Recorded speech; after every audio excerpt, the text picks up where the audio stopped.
Hello students, स्वागत है आपका आईसीटी वर्चुअल क्लासेस में। मैं हूं कविता, आपकी साइंस टीचर। उम्मीद करती हूं आप सभी अच्छे होंगे और स्वस्थ होंगे। तो क्लास हम कंटिन्यू करेंगे अपना चैप्टर जिसका नाम है टिश्यू। हम बात कर रहे थे यहाँ पे ऊतकों की और आपने देखा कि ऊतक दो प्रकार के होते हैं जिनमें आपने अभी तक प्लांट टिश्यू के बारे में पढ़ा है, यानी कि पादप ऊतकों के बारे में पढ़ा है। आज हम यहाँ पे एनिमल टिश्यू को स्टार्ट करेंगे, देखेंगे कितने प्रकार के एनिमल टिश्यू होते हैं, कहाँ कहाँ वो पाए जाते हैं। तो आइए चलते हैं स्मार्ट बोर्ड की तरफ और अपना टॉपिक स्टार्ट करते हैं। हमने कहा था कि जब भी हमने टाइप्स ऑफ टिश्यू की बात की है, हमने टिश्यू के प्रकार की बात की है। हमने दो प्रकार के टिश्यू पढ़े हैं। हमने सबसे पहला प्लांट टिश्यू पढ़ा है और दूसरा आज हम बात करेंगे एनिमल टिश्यू की। तो आपको ये पता होना चाहिए कि टिश्यू कितने प्रकार के होते हैं। आपको इतना क्लियर होना चाहिए कि टिश्यू कितने प्रकार के होते हैं। हमने कहा कि पहला क्या होता है, पादप ऊतक होता है, और दूसरा क्या होता है, जंतु ऊतक होता है। ठीक है, यहाँ पे हम पादप ऊतक की बात कर चुके हैं कि हमने कहा हमारे पास दो प्रकार के टिश्यू आते हैं, प्लांट टिश्यू और एनिमल टिश्यू। ठीक है, इतनी बात क्लियर है। अब जब भी आपसे पूछा जाएगा कि ऊतक कितने प्रकार के होते हैं, आप कहेंगे दो प्रकार के होते हैं, पादप ऊतक और जंतु ऊतक। जीआईसी देवप्रयाग बजे अपना माइक ऑन कीजिए आप लोग। Good morning ma'am. Good morning बच्चे। गुड मॉर्निंग, अपना नाम बताइए। Ma'am my name is Prince Negi. Prince, अच्छा प्रिंस। प्रिंस कौन सी क्लास में हो? 9th। 9th के। चलिए ठीक है, सारे बच्चे 9th के हैं। हाँ ठीक है, यस चलिए मैम। अब प्रिंस ये बताइए कि प्लांट टिश्यू यानी कि पादप ऊतकों के बारे में आपने अभी तक क्या पढ़ा। हम पादप ऊतक पूरे पढ़ चुके हैं। अब आप ये बताइए पादप ऊतक कितने प्रकार के होते हैं। कौन बताएगा, हैंड रेज कीजिए। किसी को नहीं पता, जीआईसी देवप्रयाग, किसी को नहीं पता। हम यहाँ पे पादप ऊतक पढ़ चुके हैं, आपको बताना है पादप ऊतक कितने प्रकार के होते हैं। प्रिंस आपको आता है या नहीं आता है ये बताइए मुझे। नहीं आता है तो मैम मना कीजिए, बताइए। मैम मुझे नाम नहीं आते। मैम नाम भूल गया। नाम नहीं आता, अच्छा नाम भूल गए हैं। किसी और को याद है जीआईसी देवप्रयाग में से तो हैंड रेज कीजिए अपने। किसी को नहीं पता।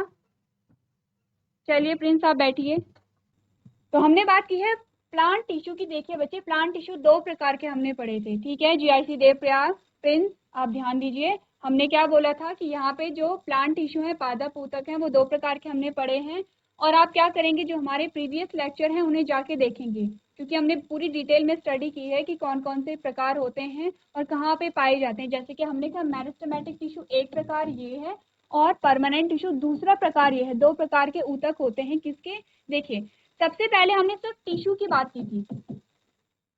तो टिश्यू भी हमारे पास दो प्रकार का हमने पढ़ा। हमने कहा प्लांट टिश्यू है और एनिमल टिश्यू है, पादप ऊतक है और जंतु ऊतक है। ठीक है, जब हमने प्लांट टिश्यू ने पादप ऊतक की बात की तो पादप ऊतक भी हमारे पास दो प्रकार का ही आया है। ठीक है, पादप ऊतक दो प्रकार का आया है। मेरिस्टेमेटिक टिश्यू को हम विभाजोतक ऊतक कहते हैं क्योंकि इसमें विभाजन होता रहता है। ठीक है, इतनी बात क्लियर है। जीआईसी मत कोड बच्चे आप लोग भी नोट कर लीजिए, नहीं आता है तो नोट कर लीजिए। चलिए, तो हमने क्या बात की है, हमने कहा कि जो प्लांट टिश्यू है वो दो प्रकार के होते हैं और उनमें से एक होता है मेरिस्टेमेटिक टिश्यू जिसे हम क्या कहते हैं, विभाजोतक ऊतक कहते हैं। ठीक है, दूसरा हमारे पास आता है परमानेंट टिश्यू जिसे हम क्या कहते हैं, स्थायी ऊतक कहते हैं। स्थायी ऊतक का मतलब है कि इनमें विभाजन नहीं होता है। ठीक है, इतनी बात क्लियर है। चलिए, अब आप देख रहे हैं कि जो यहाँ पे मेरिस्टेमेटिक टिश्यू है यानी कि विभाजोतक ऊतक है, वो भी तीन टाइप में डिवाइड है। ठीक है, वो भी क्या है, तीन पार्ट में डिवाइड है। एक को आपने कहा एपिकल, दूसरे को आपने कहा लेटरल और तीसरे को आपने कहा इंटरकैलरी। अब आपको ये देखना है कि ये टिश्यू कहाँ पे पाए जाते हैं। ठीक है, आपको क्या देखना है कि ये टिश्यू कहाँ पे पाए जाते हैं। ये जो सारे टिश्यू हम बात कर रहे हैं ये पाए जाते हैं प्लांट में यानी कि पादपों में पाए जाते हैं। ठीक है, दोनों प्रकार के, मेरिस्टेमेटिक भी और परमानेंट में। दोनों में डिफरेंस सिर्फ इतना है कि मेरिस्टेमेटिक टिश्यू में विभाजन होता रहता है, यानी कि ये कोशिका है और ये आगे विभाजित होकर अपनी संख्या में वृद्धि करती रहेंगी। ठीक है, ये वृद्धि करती रहेंगी।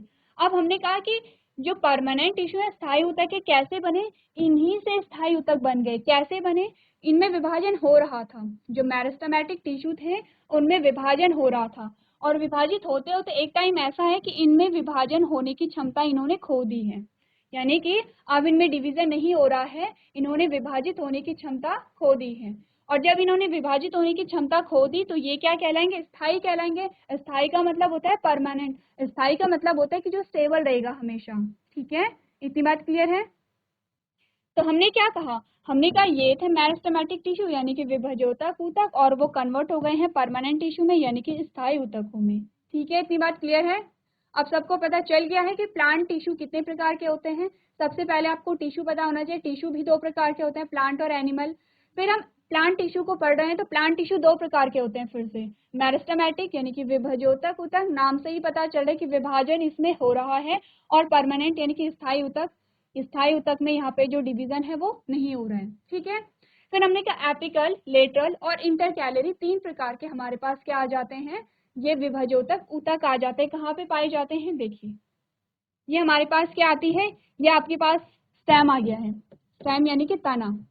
सबसे ऊपरी पार्ट जो है यहाँ पे शूट है, एपिकल मेरिस्टेम यहाँ पे पाया जाता है एपिक्स में। ठीक है, जो एपिकल मेरिस्टेम है वो सबसे टॉप में पाया जाता है, जो कि वृद्धि करेगा। ठीक है, फिर हमने कहा इंटर कैलरी मेरिस्टेम कहाँ पे पाया जा रहा है? जहां से नई ब्रांचेस, नई शाखाएं निकल रही हैं वहां पे पाया जाता है। तो हमने कहा एपिकल मेरिस्टेम क्या कर रहा होगा? जो प्लांट है, जो पादप है, उसकी वृद्धि कर रहा होगा, उसकी हाइट को बढ़ा रहा है, उसकी लंबाई को बढ़ा रहा होगा। इंटरकैलरी मेरिस्टेम क्या कर रहा है? देखिए हमने कहा इसे हम क्या कहते हैं, जहां से नई शाखा निकलती है, जीआईसी देवप्रयाग। बच्चे माइक लीजिए अपना। हमने कहा ये है स्टेम, यहाँ से एक नई शाखा निकल गई, इस प्रकार से यहाँ से भी एक नई शाखा निकल गई। तो इस वाले पोर्शन को हम क्या कहते हैं? कौन मुझे बताएगा? GIC Devprayag. Good morning ma'am. Good morning बच्चे, अपना नाम बताइए। शिवम रावत। शुभम रावत। Yes ma'am. ठीक है शुभम, शुभम बताइए इस वाले पोर्शन को या इस वाले पोर्शन को हम क्या कहते हैं? किसे पता है? चलिए, हमने क्या बोला? हमने बोला इसे हम कहते हैं नोड। क्या कहते हैं? नोड। यानी कि आप कह सकते हैं, हमने कहा एक नोड ये है, हमने कहा एक नोड ये है। ठीक है, और जो इंटरकैलरी मेरिस्टेम है वो नोड पे पाए जा रहे हैं। तो क्या रहता है? हम कहते थे फर्स्ट नोड ये है और सेकंड नोड ये है, नंबरिंग कर देते हैं। तो इंटरकैलरी मेरिस्टेम का काम क्या होता है? दो नोड के बीच का जो स्थान है वो बढ़ाना है। इसका मतलब ये भी क्या कर रहा है? लंबाई में ही क्या कर रहा है? वृद्धि कर रहा है। हमने कहा इस प्रकार से एक नोड ये था और एक नोड ये था। अब यहाँ पे क्या था? इंटरकैलरी मेरिस्टेम था। ठीक है, और इसने क्या किया? ये स्टेम है और एक नोड यहाँ आ गया है, एक नोड यहाँ आ गया है। क्या किया इसने? जो दो नोड के बीच का जो गैप होता है उसे उसने बढ़ा दिया है। तो दो नोड के बीच के स्थान को क्या कहते हैं? इंटरनोड कहते हैं। जब आप क्लास 7th में थे तब आपने सारी चीजें पढ़ी होंगी। क्लास 7th में आपको पार्ट्स ऑफ प्लांट्स बताए गए हैं। आपने क्या देखा है? पार्ट्स ऑफ प्लांट्स देखे हैं, और उसमें आपने डिटेल स्टडी की है कि कौन कौन से पार्ट्स होते हैं, जिसमें आपने नोड पढ़ा है, जिसमें आपने इंटरनोड पढ़ा है। ठीक है, अब आपको समझ आ गया है नोड किसे कहते हैं, इंटरनोड किसे कहते हैं। और लास्ट में हमारे पास लेटरल मेरिस्टेम यहाँ पे दिखाया गया है। ये इस प्रकार से ये स्टेम है और यहाँ पे लेटरल मेरिस्टेम इस प्रकार से है। ये क्या करेगा? तने की मोटाई को बढ़ाएगा। तो अब आपने करना क्या है? अगर आपने नोट नहीं किया तो आपने करना क्या है? इनके फंक्शन लिखने हैं। क्या कर रहे हैं? ये भी वृद्धि कर रहा है। ठीक है, तो क्या करेंगे? या तो वृद्धि कर रहे हैं या फिर तने की मोटाई को बढ़ा रहे हैं। फिर हमने कहा परमानेंट टिश्यू हमारे पास फिर से दो प्रकार के आते हैं, सिंपल और कॉम्प्लेक्स। ठीक है, यानी कि सरल और जटिल। सरल भी तीन प्रकार के हैं, पैरेन्काइमा, कॉलेनकाइमा, स्क्लेरेन्काइमा। ठीक है, इनमें से क्या है? कोई स्टोरेज कर रहा है, कोई क्या कर रहा है? पौधे को मैकेनिकल सपोर्ट दे रहा है, कोई पौधे को यहाँ पे लचीलापन दे रहा है। हम यहाँ पे क्या कर रहे हैं? रिवाइज कर रहे हैं। आपको क्या करना है? जो प्रीवियस लेक्चर है वो आप देखेंगे, वहाँ पे हमने डिटेल में पढ़ा है कि कौन से जो टिश्यू है उनका फंक्शन क्या होता है। और लास्ट में हमने बात की है कॉम्प्लेक्स परमानेंट टिश्यू की, जिसमें आपने जाइलम और फ्लोएम की बात की है। और आपने क्या बोला जब आपने जाइलम के बारे में बात की? तो आपने क्या पढ़ा? चलिए, अब हम क्या बात कर रहे थे? हमने कहा जाइलम के कार्य हम देख लेते हैं। हमने कहा जल का परिवहन। क्या है? जल का परिवहन। जल के साथ यहाँ पे क्या होता है? खनिज लवणों का परिवहन भी होता है। फ्लोएम में आप क्या कहते हैं? भोजन का परिवहन।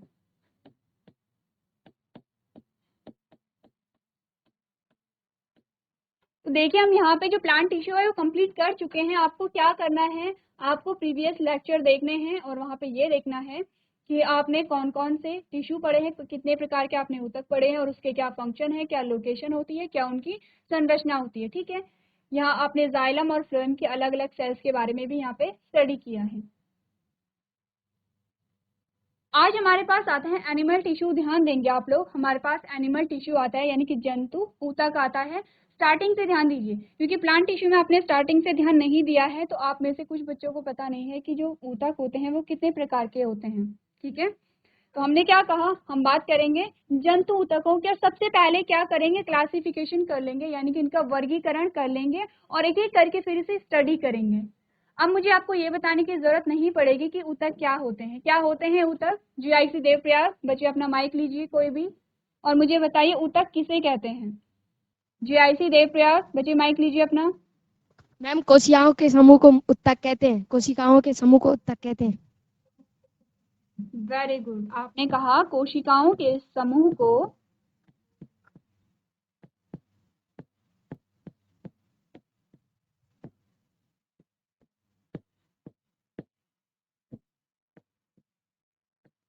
अपना नाम बता दीजिए मुझे। शिवम रावत। Shubham, very good Shubham.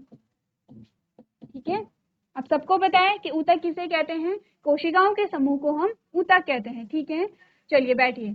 अब ध्यान दीजिए, हमने कहा जो एनिमल टिश्यू होते हैं उनके कितने प्रकार आपको बताए गए हैं। यहाँ पे मेनली मुख्यतः 4 प्रकार आपको बताए गए हैं। सबसे पहला है एपिथेलियल। अच्छा आप लोग ध्यान दीजिए, जीआईसी देवप्रयाग, बच्चे आप लोग नोट करते चले जाइए, इंपॉर्टेंट टेबल है ये। टेबल आपको क्या करनी है, नोट करनी है। ठीक है, क्योंकि इसी से आपको पता चलेगा कि ऊतक कितने प्रकार के पाए जा रहे हैं यहाँ पे जब आप एनिमल टिश्यू की बात करेंगे। तो सारे बच्चे नोट करते रहिए साथ साथ में। सबसे पहला है एपिथेलियल टिश्यू, और एपिथेलियल टिश्यू के फिर से हमारे पास अलग अलग प्रकार आते हैं। एपिथेलियल टिश्यू कौन कौन सा होता है, स्क्वामस टाइप का होता है, क्यूबॉइडल होता है, कॉलमनर होता है, सीलिएटेड होता है और ग्लैंडुलर होता है। ठीक है, इतनी बात क्लियर है। पहला हमारे पास क्या आ गया है, एपिथेलियल टिश्यू आ गया है। सेकंड हमारे पास आता है कनेक्टिव टिश्यू। कनेक्टिव टिश्यू भी हमारे पास सिर्फ 4 प्रकार के अलग अलग होते हैं। आप पढ़ेंगे एरियोलर, एडिपोज, स्केलेटल और फ्लूइड। ठीक है, एरियोलर में आप बात करेंगे टेंडन की और लिगामेंट की। जब आप बोन पढ़ते हैं और मसल्स पढ़ते हैं तो आप टेंडन और लिगामेंट का नाम पढ़ते हैं। ठीक है, तो आप यहाँ पे एक चीज पढ़ेंगे बीएलबी। बीएलबी क्या होता है, बी से है बोन, एल से है लिगामेंट और बी से है बोन, यानी कि 2 बोन को जोड़ने के लिए हम क्या करते हैं, यहाँ पे लिगामेंट का यूज करते हैं। ठीक है, और यहाँ पे अगर बात की जाए बोन को मसल से कौन जोड़ता है तो हम बात करेंगे टेंडन की। तो हम यहाँ पे ये सारी चीजें डिटेल में देखेंगे। उसके बाद आपको एडिपोज के टाइप नहीं बताए गए हैं, स्केलेटल के टाइप आपको बताए गए हैं बोन और कार्टिलेज। ठीक है, और फ्लूइड के आपको टाइप बताए गए हैं ब्लड और लिम्ब। इतनी बात क्लियर है। जब हम इस चैप्टर का इंट्रोडक्शन देख रहे थे तब हमने क्या कहा था, हमने ब्लड की भी बात की थी। हमने कहा था जो ब्लड है वो भी एक क्या है, टिश्यू है। और क्या बात की थी हमने यहाँ पे, हमने कहा था, चलिए मैं इसे मिटा रही हूँ। हमने कहा था जो ब्लड होता है उसमें 3 प्रकार की सेल्स पाई जाती हैं, आरबीसी, डब्ल्यूबीसी और ब्लड प्लेटलेट। ठीक है, ये बात हमने की थी। अब आप मुझे ये बताइए, आप में से मुझे कौन इनकी फुल फॉर्म बताएगा।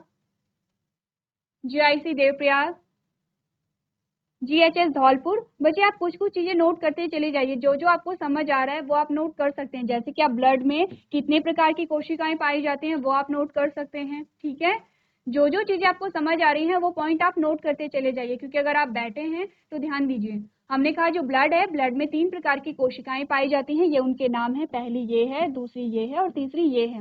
इंपॉर्टेंट चीजें आप नोट कर सकते हैं। ठीक है, चलिए जीआईसी देवप्रयाग, बच्चे आप लोग में से मुझे कौन बताएगा आरबीसी डब्ल्यूबीसी की फुल फॉर्म। माइक लीजिए अपना। इस बार मैम शुभम के अलावा कोई मुझे रेड बताए। Blood cells. अच्छा, ये फिर से सुबह में। Red blood कॉपल्स।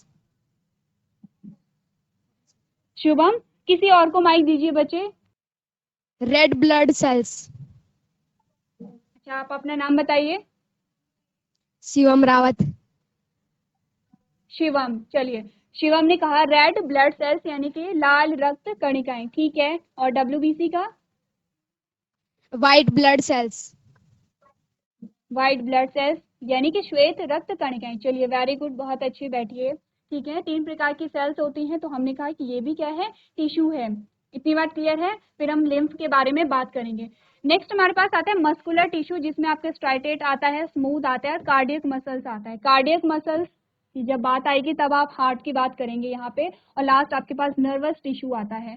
तो ये सारे टिश्यू हम यहाँ पे क्या करेंगे, स्टडी करेंगे। तो सबसे पहले आप सारे बच्चे नोट कीजिए टेबल को। चलिए नोट कर लिया आप सबने, सब बच्चों ने नोट कर लिया है। पीछे गर्ल्स आपने नोट कर लिया, GIC देवप्रयाग। चलिए तो सबसे पहले हम स्टार्ट करेंगे कहाँ से, एपिथेलियल टिश्यू से। ठीक है, सबसे पहले पढ़ेंगे एपिथेलियल टिश्यू के बारे में। चलिए तो पढ़ लेते हैं क्या हमें बताया गया है एपिथेलियल टिश्यू के बारे में। हमने कहा they are the protective tissue of the human body. क्या कह रहे हैं, जो ह्यूमन बॉडी होती है उसका क्या है, प्रोटेक्टिव टिश्यू। अब आपको ये ध्यान रखना है कि हमारा प्रोटेक्टिव टिश्यू कौन है। आप क्या कहेंगे, हमने कहा एपिथेलियल टिश्यू क्या है, मानव शरीर के सुरक्षात्मक ऊतक हैं। ठीक है, इतनी बात क्लियर है। नेक्स्ट हमने क्या कहा, हमने कहा they cover many organs and cavities that are present inside the body. अब देखिए कहाँ पे पाए जाते हैं ये टिश्यू, ये भी आप ध्यान रखिए। वे शरीर के अंदर मौजूद कई अंगों और गुहाओं को ढकते हैं। मानव शरीर में उपकला ऊतक कहाँ पाए जाते हैं, ये आप आगे देखेंगे। अब देखिए सबसे पहले तो मैं ये आपको बताती हूँ, जो एपिथेलियल टिश्यू है हमारी बॉडी के अंदर, हमारे शरीर के अंदर बहुत सारे क्या होते हैं, अंग होते हैं। ये आपको पता है, क्योंकि हमने क्या कहा था, हमने कहा था सेल्स हैं। हमने कहा सेल यानी कि कोशिका है, कोशिका से क्या बना, टिश्यू यानी कि ऊतक बना, ऊतक से क्या बना, ऑर्गन यानी कि अंग बना, और ऑर्गन से क्या बना, ऑर्गन सिस्टम बना, ऑर्गन सिस्टम से क्या बना, पूरी बॉडी बनी है। ऑर्गन सिस्टम का मतलब है कि एक ऐसा सिस्टम जिसमें बहुत सारे अंग शामिल हैं जो मिलकर एक कार्य कर रहे हैं, जैसे कि डाइजेस्टिव सिस्टम, पाचन तंत्र, आप सभी ने पढ़ा है। क्या क्या होता है पाचन तंत्र में, आप पाचन तंत्र में पढ़ते हैं कि बक्कल कैविटी भी होती है। ठीक है, आप बक्कल कैविटी में मुख होता है, मुख गुहा में आपको बहुत सारे ऑर्गन वहाँ पे मिलेंगे, जैसे कि टीथ होता है, जैसे कि टंग होती है, ग्लैंड्स भी मिलती हैं। उसके बाद आपने कहा कि क्या होता है, इसोफिगस होता है यानी कि फूड पाइप होता है। फिर आपने कहा स्टमक होता है, फिर आपने कहा स्मॉल इंटेस्टाइन होती है, फिर आपने कहा लार्ज इंटेस्टाइन होती है। इस प्रकार से हमारे पास बहुत सारे क्या आ गए हैं, ऑर्गन आ गए हैं, और बहुत सारे ऑर्गन मिलके क्या कर रहे हैं, एक सिस्टम को बना रहे हैं। तो ऐसे ही हमारी बॉडी के अंदर बहुत सारे ऑर्गन पाए जाते हैं। और एपिथेलियल टिश्यू का काम क्या है, एपिथेलियल टिश्यू क्या करते हैं, उन्हें कवर करते हैं। आपको पता है कवरिंग होती है, हम क्या करते हैं, कवर करते हैं चीजों को, यानी कि एक क्या होता है, एक बाहरी आवरण होता है। तो जो एपिथेलियल टिश्यू है वो बाहरी आवरण है बहुत सारे ऑर्गन्स का। अब कहाँ कहाँ पे पाए जाते हैं ये हम देख लेते हैं। हमने कहा the lining of the blood vessels, जो रक्त वाहिकाएं होती हैं वो किससे ढकी हुई होती हैं, वो ढकी होती हैं यहाँ पे एपिथेलियल टिश्यू से। जैसे कि फॉर एग्जांपल ये क्या है, यहाँ पे ब्लड वेसल्स हैं, और ब्लड वेसल्स यहाँ पे हम अलग कलर से दिखा देते हैं कि यहाँ पे क्या है, एपिथेलियल टिश्यू से ये इस प्रकार से ढकी हुई है, यानी कि कवरिंग है। ठीक है, इतनी बात क्लियर है। और कहाँ पाए जा रहे हैं, हमने कहा द लाइनिंग ऑफ माउथ, जो हमारे मुख की लाइनिंग होती है, जो हमारा मुख है वो किससे कवर है, वो है यहाँ पे एपिथेलियल टिश्यू से। फिर हमने कहा किडनी ट्यूबल्स, जो वृक्क की नलिका होती हैं वो भी किससे यहाँ पे कवर रहती हैं, एपिथेलियल टिश्यू से रहती हैं। फिर जो आपकी स्किन होती है, आपकी त्वचा है, आपकी त्वचा भी किससे कवर है, एपिथेलियल टिश्यू से। ठीक है, आप ये देख रहे हैं कि एपिथेलियल टिश्यू कहाँ कहाँ पाया जाता है। GIC देवप्रयाग, पीछे जो गर्ल्स बैठी हुई हैं बच्चे, आप लोग भी नोट कर लीजिए। आप देख रहे हैं कि आपके साथ के बच्चे नोट कर रहे हैं, आगे जो बॉयज बैठे हैं वो नोट कर रहे हैं साथ में, आप भी नोट करिए। चलिए फिर हमने कहा कि जो लंग्स की एल्वेलाई होती है, जो फेफड़ों की जो एल्वेलाई होती है वहां को भी कवर करती है। अभी के लिए आपको सिर्फ इतना जाने कि जो एपिथेलियल टिश्यू होती है वो हमारी सुरक्षात्मक ऊतक हम उसे कहते हैं, क्योंकि बहुत सारे ऑर्गन्स को ढक करके रखती है, यानी कि कवर करके रखती है। इसके आगे आप डिटेल में जानेंगे कि जो यहाँ पे एपिथेलियल टिश्यू है वो कौन कौन से ऑर्गन को यहाँ पे कवर करती है। ठीक है, इतनी बात क्लियर है। चलिए सो क्लास, आज आपने जाना यहाँ पे एनिमल टिश्यू कितने प्रकार के होते हैं, उसमें आपने एपिथेलियल टिश्यू के बारे में जाना है कि कहाँ कहाँ प्रेजेंट होते हैं। तो आपको जो भी पढ़ाया जाता है वो आप क्या करेंगे, नोट करते रहना है और उसे घर से रिवाइज करके लेके आना है। तो आज के सेशन में हम इतना ही करेंगे। अभी तक क्लास में बने रहने के लिए आपका धन्यवाद।